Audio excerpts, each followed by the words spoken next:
Tem um vídeo bem rapidinho aqui para tentar explicar para vocês e elucidar algumas dúvidas a respeito da polaridade das ligações e polaridade das moléculas. Uma coisa é um pouco diferente da outra, tá? Polaridade da ligação, você tem que pensar na ligação química mesmo entre os dois elementos que estão sendo ligados pela ligação covalente. Então, existem ligações apolares e ligações polares.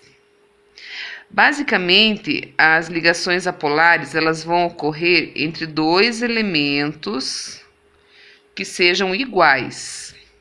Se eles são iguais, eles não vão ter diferença de eletronegatividade, logo não vão surgir a questão dos polos, né? Polo positivo e polo negativo.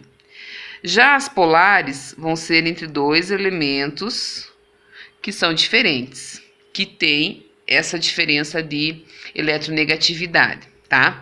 Por exemplo, hidrogênio com hidrogênio é uma molécula apolar.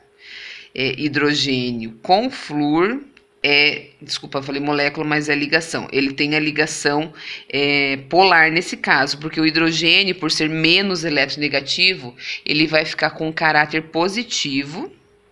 E o flúor, por ser mais eletronegativo, fica com caráter negativo, e aí existe a possibilidade do surgimento dos polos.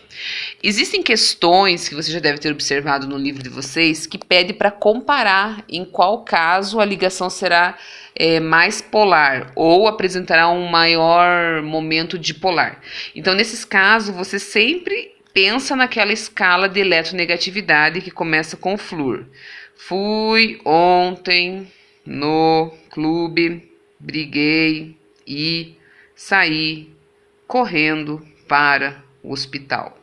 Então, essa escala aqui, ela vai te indicar qual é o elemento mais eletronegativo e qual é o menos. E para você fazer a comparação em qual ligação vai ocorrer a maior diferença, é só ver quão distante eles ficam nessa escala. Por exemplo, HI e HF. O H com o iodo teriam essa diferença de eletronegatividade. Já o H com o flúor, a distância vai ser maior. Logo, esta ligação apresentará o maior momento dipolar, certo? Quando nós falamos em polaridade das moléculas, aí você tem que pensar um pouquinho em geometria também. Por quê? Porque nós temos que observar a questão dos vetores. Se a molécula for feita só por dois elementos, aí é fácil de julgar. Mas se tiver mais elementos, vai ter que desenhar para poder dizer se ela vai ser polar ou apolar. Então, aqui, ó, vamos colocar moléculas apolares e moléculas polares. Então, as apolares, elas poderão ser aquelas formadas por dois elementos iguais. Por exemplo, hidrogênio, flúor, bromo, mas que os dois elementos sejam iguais.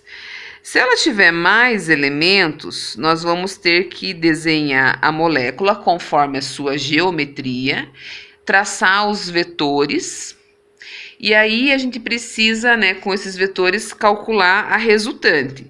Então, será polar quando a resultante das forças ali dos vetores for igual a zero. Já vou fazer um exemplo para vocês. Nas polares, então, quando forem moléculas de dois elementos, os dois têm que ser diferentes. Por exemplo, HF, HBr e assim por diante. E se tiver mais elementos na fórmula, mesma coisa.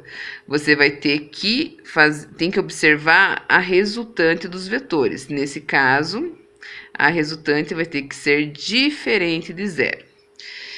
Bom, vamos ver algum exemplo aqui, ó. Vamos pensar numa molécula com três elementos que seja apolar. Vamos pegar a molécula do gás carbônico. C, dupla O, dupla O. A geometria, nesse caso aqui, é geometria linear. E o vetor, ele sempre vai apontar para o elemento mais eletronegativo, que no caso, entre carbono e oxigênio, vamos olhar lá em cima, carbono e oxigênio. O oxigênio é mais eletronegativo. Então, nós teremos um vetor apontando para este oxigênio. O vetor é sempre condizente com a ligação, tá? E o outro vetor apontando para o outro. Como esses vetores estão com a mesma intensidade, porém em sentidos contrários, eles vão se anular. E a resultante aqui será igual a zero. Então, essa molécula de gás carbônico será uma molécula apolar.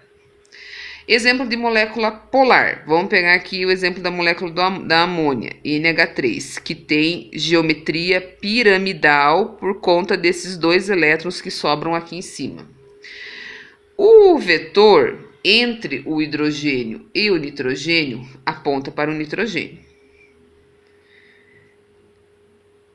Aqui, como todos os vetores estão com ângulos, meio que diferentes aqui, apontando para o mesmo sentido, eles vão se somar. Logo, a sua resultante vai ser diferente de zero.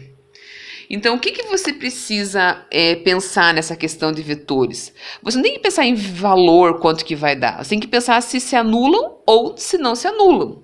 Então, vou fazer mais umas opções aqui para vocês pensarem um pouquinho a respeito. A água. A água tem geometria angular porque possui dois pares de elétrons desemparelhados que causam uma repulsão nessas ligações, empurrando-as para baixo. O vetor aqui vai apontar para o oxigênio. A resultante entre esses dois vetores aqui será nesse sentido aqui. E ela não tem com quem se anular. Logo, a molécula de água é polar. Grave isso, molécula de água é polar. Um outro exemplo, o metano, CH4. Aqui nós temos entre carbono e hidrogênio o carbono como sendo o elemento mais eletronegativo. Quando a gente faz aqui a resultante, traçando um paralelogramo aqui, vem a resultante nesse caso, aí a outra vem para cá. Essas duas resultantes que estão indo para o mesmo sentido, estão indo para o mesmo sentido, apontando para o carbono, com direções opostas, porém, com a mesma intensidade, elas vão se anular e a molécula do metano será apolar. Agora, se, por exemplo, você tivesse essa molécula aqui, por isso que o desenho da geometria é importante. Nesse caso, entre carbono e hidrogênio, o vetor aponta para o carbono. E entre carbono e cloro, aponta para o cloro, porque o cloro é mais eletronegativo do que o carbono. Então, olha só. Aqui, fazendo lá o paralelogramo, que no meu caso não está ficando certo, porque eu estou fazendo rapidinho o desenho, teria que ficar com o ângulo bem correto, A resultante aponta